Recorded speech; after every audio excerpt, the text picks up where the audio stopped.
Hi, welcome back to Empowered Living. I'm Melanie. I know it's been a few weeks since last we spoke, but I've been so busy juggling my job, my after school programs, and of course my YouTube channel. But I'm so thankful that you guys are staying with me and that you are actually making lots of useful comments to me. Either you're leaving them in the comment section below or you're actually directly sending them to me. All are extremely helpful and I am very appreciative of them. So what have I been doing in my absence? Finding happiness, of course. I hope you guys have been doing the same. The last time we were here, I was talking with you, or sharing my thoughts about fear and how it actually impacted my life with the thoughts that I was thinking. And I'm sure you probably resonated with some of those things yourself because it is so a part of all of our lives. Most of the things that we experience in our adulthood are actually triggered from childhood reactions and those misunderstandings that we have. And so it's really important to understand that most of the things that we're living and experiencing today, those reactions that we have, those things that, as soon as someone says something or someone does something and we go bam, we go right to it, that may have nothing to do with the current situation. More than likely it has to do with those reactions that you formed or those thoughts that you formed about that type of a situation in your childhood. And so those autopilots are going crazy. They're just shifting into gear, taking off all the time. And so what I found that's really important for me is to ask myself like 3 questions before I'm submitted into any type of decision. 1, why am I having this fear? Where is this coming from? 2, when did I pick it up? When did I develop this? And then lastly, 3, is this keeping me from moving forward? Now, I really want you guys to understand, and I'm sure you do, but it needs to be said. Everyone is different. Everyone comes from a different place with different experiences, and everybody has their own comfort zones and discomfort zones. And so what I'm speaking about specifically here is about the fear that blocks success, not the fear that keeps us safe. Please understand, this has not anything to do with safety. It has to do with, am I just keeping myself from doing the things that I say that I want to do? Fear is a natural emotion that is triggered when anything that could be conceived as dangerous to either our physical, mental, or emotional well-being is realized or imagined. Its sole purpose is to help keep us safe. However, it can also keep us from taking steps forward in our own expansion and growth because of the fear of failure.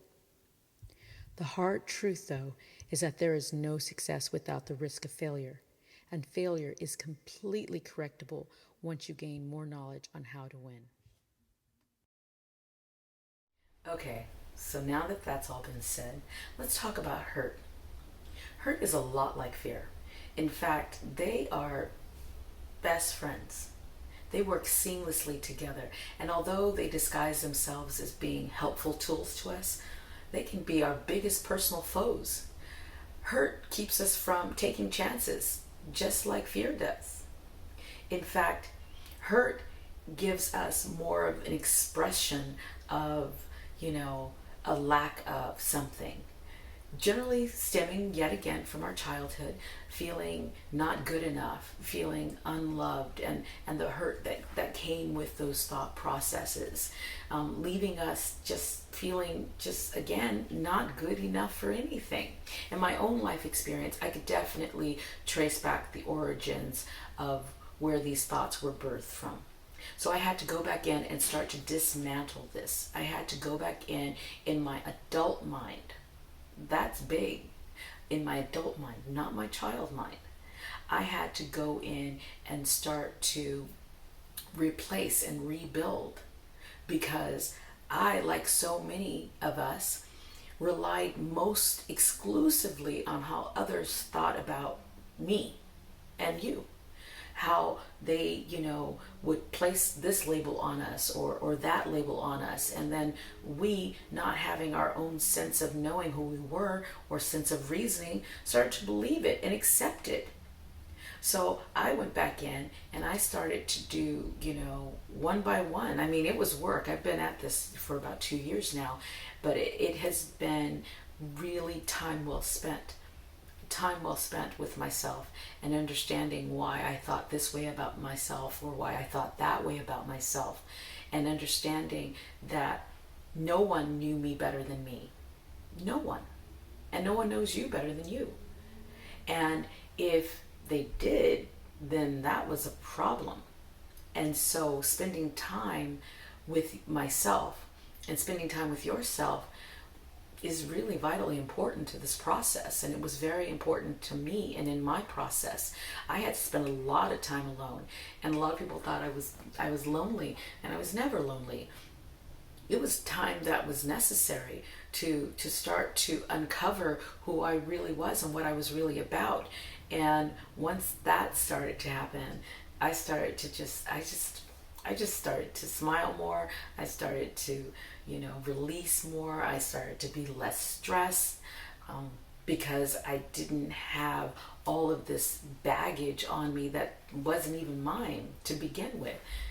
It was someone else's stuff, someone else's belief about this and about that.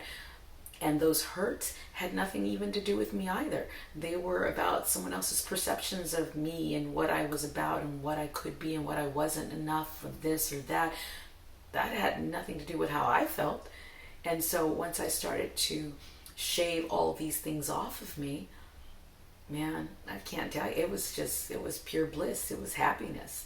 And I'm still discovering it. And so I would definitely challenge everyone watching to spend as much time as you possibly can alone. Find those little niches in your day that can be carved out that are just for you, and really start this process of empowering yourself and your own thoughts about your life and where you want it to go and what you want in your life. And although you have kids, kids are like, they're really important in our lives, but we give all of us to them, and we don't always have anything left for you or for me. Take time, spend time with you. I'm not saying that we devalue anyone else, but I am saying that it's time that you start valuing you and giving you that time that's necessary for your growth and for your happiness. And your husbands and your boyfriends and your girlfriends and your wives, they're important too, but don't downplay you. No, don't do that. Spend time with you. Learn to love you in spite of anyone else. It's so important. Have a good day. And until next time, see you soon.